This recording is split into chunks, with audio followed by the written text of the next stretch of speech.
Mano vardas yra Grantas Kareskas ir aš dalyvausiu e-sports GT disciplinoje.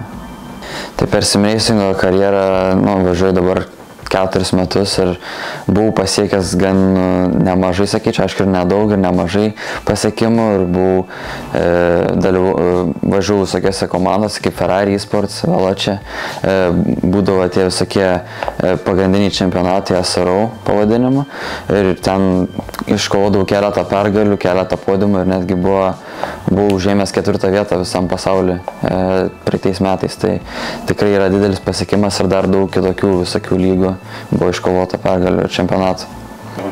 Tai šitas sezonas, sakyčiau, turbūt buvo sėkmingiausias kol kas.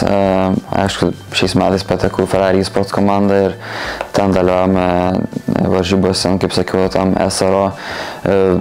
Esame antri čempionate ir buvom iškovoję 1 pergalę ir kelis podiumus, tai sekasi visai neblogai ir žiūrėsim kaip toliau.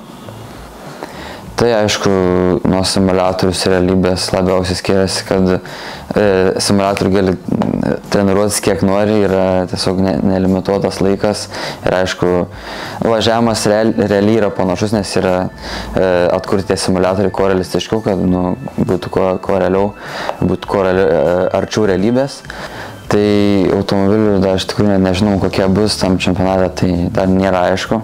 Tai reikės treniruoti su keliais ir pabandyti, aišku, visus galimus, kurie man labiausiai patiks, ir tada pasirinks, kai jau bus viskas paskelbta ir žinoma, kokie bus automobilių naudojami. Ne, tai yra skirtingi automobiliai, tai visokie skirtingi nustatymai kaip realybėj, tai kaip sakiau, yra realiai atkurta vos neidentiškai ir visa ta sistema veikia važiavimo ir tie automobilių nustatymai veikia visiškai kitaip skirtingom mašinom, tai tikrai yra labai įdomus dalykas ir tikrai reikia labai daug laiko, kad sureguliuoti tas mašinas skirtingai ir kad jom tiktų tas važiavimas ir tau pačiam tiktų pagal savo vairavimo stilių.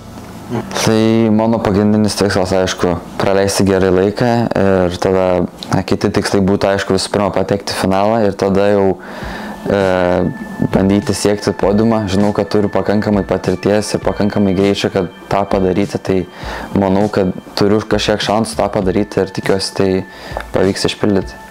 Tai aišku, yra įspūdingas renginys ir jis nevyksta labai dažnai, tai aišku, visiems linkiu sėkmės ir kuo geresnių rezultatų ir kuo geresnių kovų. Aišku, tikiuosi tikrai profesionalaus renginio ir jis bus, manau, kad tikrai bus profesionalus, nes yra visos šalys suvažiuosi, visi vairuotojai, dalyviai iš visų šalių, tai tikrai, manau, bus visai rimta ten ir tiesiog bus labai kompetityvus renginys.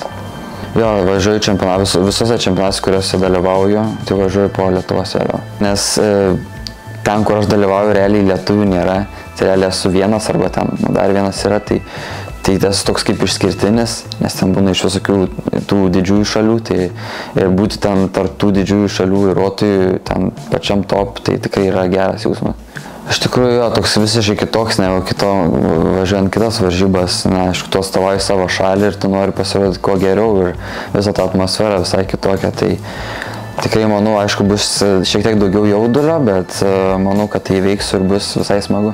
Tai vyksta, aišku, pradedu treniruotis, būna ten dažniausiai varžybos, jeigu važiuoju ten paprastas varžybas, tai kas savaitę, tai pradedu treniruotis kelias dienas prieš ir manau, sukti kuo daugiau ratų, daryti visokius skirtingus automobilių nustatymus ir ieškoti, kur galiu atrasti laiko, o FIA Gamesams, tai aišku, pradėsiu treniruotis žymiai anksčiau ir bandyti surasti, kokia yra ta greičiausia mašina tai trasai ir kad geriausiai pasiruošti ir geriausiai pasirodyti. Jau nemažai buvau porą varžybų tai trasoj ir visai man gerai sekės, laimėjau porą varžybų irgi, tai jau dėta tikrai nemažai valandų. Kai žiūrėsit tą FIA Motorsport Games, tai aišku, tikėkimės kuo didžiausią palinkėjimo iš jūsų, palinkėjimo mums lietuviams ir kad pasirodyme kuo geriau ir aišku, tai yra nedažnas renginys ir palaikymas tikrai labai padės.